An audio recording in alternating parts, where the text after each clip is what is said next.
Welcome to Mysteries Beyond Understanding, where we step together across the boundary between science and myth, between reality and the unknown.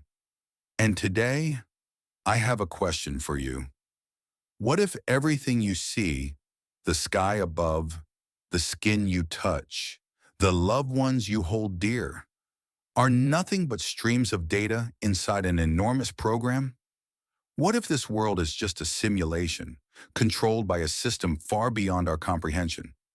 Then, what is truly real? The origin of doubt. Since the dawn of consciousness, humans have questioned the nature of their reality. More than 2,000 years ago, the philosopher Plato told the story of the cave.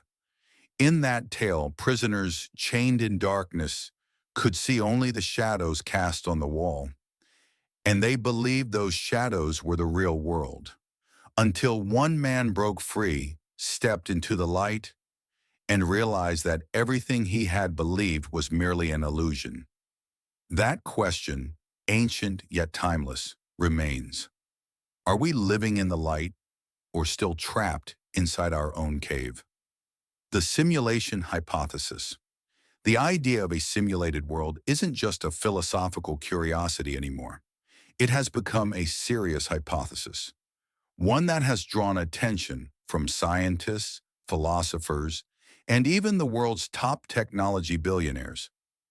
In 2003, Swedish philosopher Nick Bostrom from Oxford University published a groundbreaking paper. He proposed that one of three possibilities must be true. No civilization is advanced enough to create a full-scale simulation of reality. Such a civilization exists, but they choose not to run simulations. Or we are already living inside one of those countless simulations. And if the first two are unlikely, Bostrom concluded, then the third, that we live in a simulation, is almost certainly true. In other words, the probability that you are living in the real world is nearly zero. It sounds insane, but imagine this. If humanity today can already create lifelike virtual worlds in games and VR, then a civilization millions of years ahead of us could easily build a simulation so perfect that no one inside would ever suspect it's fake.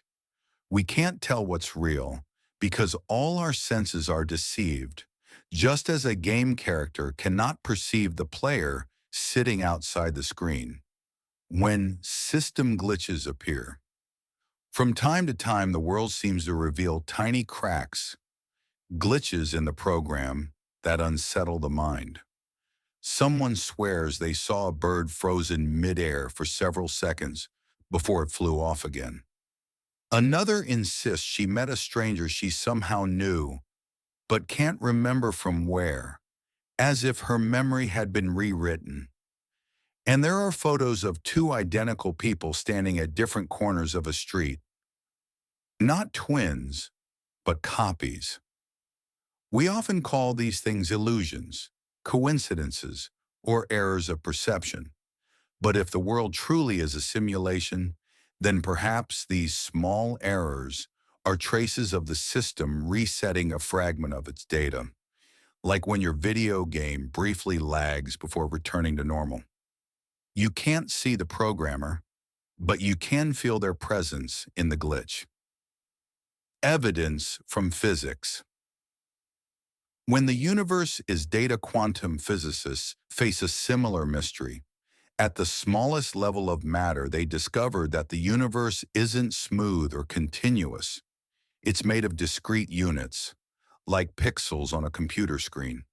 And every physical event can be described as binary information, ones and zeros, on and off, true and false. Sound familiar? That's exactly how computers work. Physicist John Archibald Wheeler, who worked with Einstein, once said, "Everything in the universe arises from information. It from bit."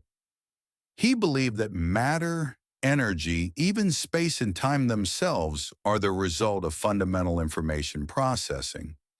Another physicist, James Gates, while studying string theory, the supposed blueprint of reality, found embedded within it computer code, a sequence of symbols identical to those used in browser error-correcting codes. He said, "If this is a coincidence, it's the strangest one in the history of science. Could it be that the physical laws we uncover are actually just the operating rules of a vast cosmic program?" When the powerful agree this idea isn't confined to dusty philosophy or labs, many modern tech giants, Elon Musk, Neil deGrasse Tyson, and engineers from Google and NASA, have all publicly entertained the simulation hypothesis. Elon Musk once said in a conference, "The odds that we're living in base reality is 1 in billions." He argued that with the rapid evolution of technology, humanity will soon be able to create virtual worlds indistinguishable from reality. If that's possible in the future, he said, it's probably already happened, and we might just be one of countless test simulations. So naturally, the next question is, who created this world and why? Some say we were designed by a higher civilization using simulations to study evolution, artificial intelligence, or survival scenarios, just as we simulate climate systems or strategic wars. Others believe the programmer is the universe's consciousness itself, God in religious language, experiencing infinite possibilities through creation. If that's true, then God isn't out there somewhere, but right here, inside the code of everything that exists. Still others think no one is in control at all, that every simulation is merely nested inside another, like mirrors reflecting into infinity, and we are but a tiny reflection trying to understand the one looking back. Suppose you knew, let's set theory aside for a moment. Suppose you knew for certain that the world was a simulation, that time, space, and even your emotions were nothing but data. Would you live differently? Some would say life becomes meaningless, love, pain, joy, just illusions. A simulated life no different from a game character's, gone when the system shuts down. But others think the opposite. If everything is simulated, then experience itself becomes the only truth. Just like in a dream, unreal, yet the feelings are real. We laugh, cry, love, and fear, and that gives life its meaning. Some philosophers call this simulation realism. If the world behaves real, affects us like it's real, and we perceive it as real, then it's real enough to live in. Perhaps real and unreal are simply perspectives. The awakening. Interestingly, in most simulated civilizations, the beings inside eventually become self-aware, realizing they are coded. Humanity too is approaching that threshold as we create I capable of asking, am I real? When that day comes, will you be sure of your own answer? Maybe every scientific discovery, every technological leap is just the next scene of a script designed to see how far we'll go. And when we finally grasp that truth, the programmer might simply press reset. Some people dream of strange worlds, memories of skies they've never seen, lives they've never lived. Others, in deep meditation, say they've reached the edge of reality, a boundary beyond form or light where only pure awareness remains. If that's true, maybe they've touched the edge of the simulation, where the program ends and eternity begins. The unexplainable traces. A mathematician once shared that while writing a complex equation, his computer suddenly displayed the correct answer, even though he hadn't pressed enter. In the system log, no command was recorded, Only one sentence in a temporary file. The answer was already there. A NASA engineer described what he saw while orbiting Earth. I didn't see a planet. I saw a map of energy, everything glowing with structure, like flowing lines of code. People who've had near-death experiences say the white light they saw wasn't light at all, but a white screen, a space of creation where they felt someone rebooting the system. All are subjective experiences, but when so many describe similar visions, we begin to wonder, are they just players who accidentally saw behind the curtain? Where science meets spirituality. Strangely, in recent years, science and religion, once thought opposites, have started to speak the same language.